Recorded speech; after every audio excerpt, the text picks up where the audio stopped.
एक रानी जिसने अंग्रेजी साम्राज्य को ललकारा। एक माँ जिसने अपने बच्चे को पीठ पर बांधकर युद्ध किया। एक योद्धा जिसने आखिरी सांस तक तलवार नहीं छोड़ी। 1857 जब पूरे भारत में क्रांति की आग भड़क रही थी, तब झांसी की किलेबंदी पर खड़ी एक स्त्री ने इतिहास बदल दिया। उसने कहा, मैं अपनी झांसी नहीं दूंगी। यह कहानी है भारत की सबसे वीर रानी, रानी लक्ष्मीबाई की, जिसकी बहादुरी आज भी अंग्रेजों की हार की गवाही देती है। भारत की धरती पर जन्मी अनेक वीरांगनाओं में रानी लक्ष्मीबाई का नाम स्वर्ण अक्षरों में लिखा गया है। उनका जीवन साहस, आत्मसम्मान और देशभक्ति की ऐसी मिसाल है जो सदियों तक लोगों को प्रेरणा देती रहेगी। यह कहानी है उस वीर रानी की जिसने अंग्रेजी सत्ता के सामने सिर नहीं झुकाया और हंसते हंसते मातृभूमि के लिए अपने प्राण न्योछावर कर दिए। 19 नवंबर 1828 को काशी, वाराणसी में एक मराठा ब्राह्मण परिवार में एक कन्या ने जन्म लिया। उसका नाम रखा गया मणिकर्णिका। पिता का नाम मोरपंत तांबे था। माँ का देहांत बचपन में ही हो गया, इसलिए पिता ही उसका सहारा बने। घर में प्यार से सब उसे मनु कहकर बुलाते थे। मनु सामान्य लड़कियों जैसी नहीं थी। जहाँ दूसरी लड़कियां गुड़ियों से खेलती थीं, वहीं मनु को घोड़े, तलवार और धनुष पसंद थे। उनके पिता पेशवा बाजीराव द्वितीय के यहाँ काम करते थे, इसलिए मनु को राजदरबार का माहौल मिला। मनु ने छोटी उम्र में ही घुड़सवारी, तलवारबाजी, भाला चलाना, निशानेबाजी जैसी कलाएं सीख ली। कहा जाता है कि वे लड़कों से भी बेहतर युद्ध अभ्यास करती थीं। यही बचपन आगे चलकर इतिहास रचने वाला था। मनु का विवाह झांसी के महाराज गंगाधर राव नेवालकर से हुआ। विवाह के बाद उनका नाम पड़ा लक्ष्मीबाई। झांसी पहुंचकर उन्होंने न सिर्फ राजसी मर्यादाएं निभाईं, बल्कि जनता के सुख दुख को भी समझा।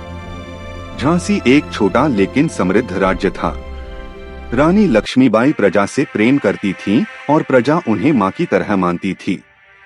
कुछ वर्षों बाद रानी ने एक पुत्र को जन्म दिया, लेकिन दुर्भाग्य से वह बालक जीवित नहीं रह सका। इससे रानी और महाराज दोनों दुखी हो गए। बाद में उन्होंने एक बालक दामोदर राव को गोद लिया और उसे झांसी का उत्तराधिकारी घोषित किया। लेकिन नीति को कुछ और ही मंजूर था। महाराज गंगाधर राव का देहांत हो गया। इसके बाद अंग्रेजों ने अपनी कुटिल नीति डॉक्ट्रिन ऑफ लैप्स लागू की।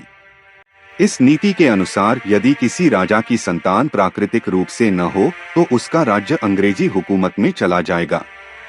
अंग्रेजों ने दामोदर राव को उत्तराधिकारी मानने से इनकार कर दिया और झांसी को हड़पने की घोषणा कर दी। रानी लक्ष्मीबाई ने अंग्रेज अफसरों से साफ शब्दों में कहा, दामोदर राव मेरे पुत्र हैं और झांसी के वैध राजा हैं। मैं अपनी झांसी नहीं दूंगी। यह वाक्य इतिहास में अमर हो गया। 1857 की क्रांति और झांसी। 1857 में पूरे भारत में आजादी की चिंगारी फैल चुकी थी। सिपाही, किसान, राजा और रानियां सब अंग्रेजों के अत्याचारों से तंग आ चुके थे। झांसी भी इस आंदोलन का केंद्र बन गई। रानी लक्ष्मीबाई ने अपनी सेना को संगठित किया। उन्होंने महिलाओं की अलग टुकड़ी बनाई, उन्हें युद्ध का प्रशिक्षण दिया और खुद मोर्चे पर डट गईं। अंग्रेज जनरल ह्यू रोज विशाल सेना लेकर झांसी पर चढ़ाया। तोपों की गड़गड़ाहट से पूरा शहर कांप उठा, लेकिन रानी लक्ष्मीबाई भयभीत नहीं हुई। वे घोड़े पर सवार होकर किले की प्राचीर पर पहुंची और सैनिकों का हौसला बढ़ाया। झांसी का युद्ध कई दिनों तक चला। रानी स्वयं तलवार लेकर लड़ी, सैनिकों का नेतृत्व किया, घायल योद्धाओं का हाल पूछा। अंग्रेजों की संख्या अधिक थी, फिर भी झांसी ने डटकर मुकाबला किया। जब किला टूटने लगा और हार निश्चित दिखने लगी, तब रानी ने एक असाधारण निर्णय लिया। उन्होंने अपने पुत्र दामोदर राव को पीठ पर बांधा, घोड़े बादल पर सवार हुई और किले की ऊंची दीवार से कूद पड़ी। यह दृश्य आज भी लोगों को रोमांच से भर देता है। झांसी छोड़ने के बाद रानी कालपी पहुंची, जहां उन्होंने तात्या टोपे और अन्य क्रांतिकारियों के साथ मिलकर फिर से सेना संगठित की। कालपी में भी अंग्रेजों से भीषण युद्ध हुआ। यहां से वे ग्वालियर पहुंची और वहां का किला अपने कब्जे में लिया। ग्वालियर में रानी लक्ष्मीबाई ने अंतिम युद्ध लड़ा। वे पुरुष वेश में तलवार और ढाल लिए घोड़े पर सवार होकर शत्रुओं पर टूट पड़ी। 18 जून 1858 को ग्वालियर के पास कोटा की सराय में युद्ध करते हुए रानी लक्ष्मीबाई गंभीर रूप से घायल हो गईं। लेकिन उन्होंने आत्मसमर्पण नहीं किया। कहा जाता है कि उन्होंने एक साधु से कहा, मेरा अंतिम संस्कार अंग्रेजों के हाथों न हो। और कुछ ही क्षणों बाद वह वीरांगना मातृभूमि की गोद में सदा के लिए सो गई।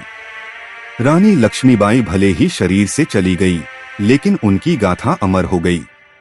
वे केवल एक रानी नहीं थीं, बल्कि नारी शक्ति की प्रतीक, स्वतंत्रता संग्राम की अग्रदूत, साहस और स्वाभिमान की मिसाल थीं। सुभद्रा कुमारी चौहान की पंक्तियां आज भी गूंजती हैं। खूब लड़ी मर्दानी, वो थी झांसी वाली रानी।